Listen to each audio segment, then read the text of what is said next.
ഈ ലക്ഷണങ്ങൾ കാണുന്നുണ്ടോ? നല്ല കാലം വരുന്നതിൻ്റെ സൂചന.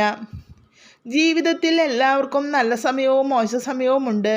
ഇതിനെല്ലാം മുന്നോടിയായി ചില ലക്ഷണങ്ങൾ നമ്മിലേക്ക് വന്നു ചേരാറുണ്ട്.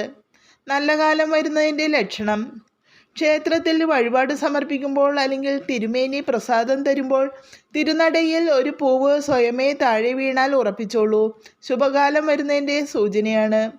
ക്ഷേത്ര ദർശനത്തിനെത്തുമ്പോൾ മണിയടി ശബ്ദം കേൾക്കുന്നത് ശുഭസൂചനയാണ്. ക്ഷേത്രനടയിൽ ശുഭസൂചനയുള്ള വാക്കുകൾ കേൾക്കുന്നത് നല്ല മാറ്റത്തിൻ്റെ ലക്ഷണമാണ്.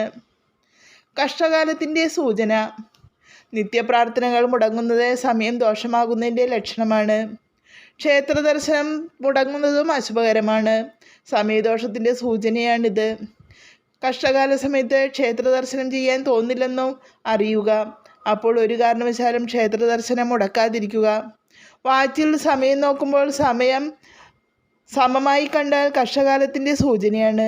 ഉദാഹരണം 5:5, 10:10 ഇങ്ങനെ. സ്ഥിരമായി കാല് തട്ടുക, വീഴ്ച സംഭവിക്കുക എന്നിവ കണ്ടാലും ശ്രദ്ധിക്കണം. മുഖത്ത് കരിമംഗല്യം വീഴുന്നതും നല്ലതല്ല. വിഷ്ണു സഹസ്രനാമം ജപിക്കുന്നത് ദോഷം കുറയ്ക്കും. ഓം നമോ നാരായണായ ജപിച്ച് വ്യാഴാഴ്ച വിഷ്ണു ക്ഷേത്രത്തിൽ നെയ്വിളക്ക് തെളിച്ചാൽ ജീവിതം മാറുമെന്ന് അറിയുക. ആവശ്യമില്ലാത്തതിൻ്റെ പുറകെ പോകുന്നതാണ് ഏറ്റവും വലിയ കഷ്ടകാലമെന്ന് മനസ്സിലാക്കണം.